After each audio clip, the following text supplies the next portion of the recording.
O məşhur spoonful gəlin birlikdə hazırlayaq. 4 stəkan süd, 1 stəkan şəkər tozu, 2 yumurtanın sarısı, 2 xörək qaşığı un, 2 xörək qaşığı nişasta, vanil qarışdırıb ocağa qoyub bişiririk. Əlimizi çəkmədən qarışdırırıq. İri köpüklər, qabarcıqlar əmələ gəlməyə başladısa, deməli artıq hazırdır. Çox qatlaşmağa ehtiyac yoxdur, çünki soğuyarkən qatlaşacaq.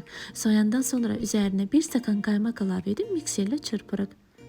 Kakaolu pop keki ovub hazır edəcəyimiz desert qablarına yığırıq. İri qabı kənara qoyub kiçik desert qablarında hazırladım. Qabları ilk öncə ovuntu etdiyimiz kakaolu keki, sonra üzərinə hazırladığımız kremi əlavə edirik. Uzun desert qablarını 2 qat etdim. Gəldik ən sona üzərinə şokolad sosuna. Qaymağı isidirik və üzərinə plitka şokoladı əlavə edib tez-tez qarışdırırıq ki, şokolad ərisin.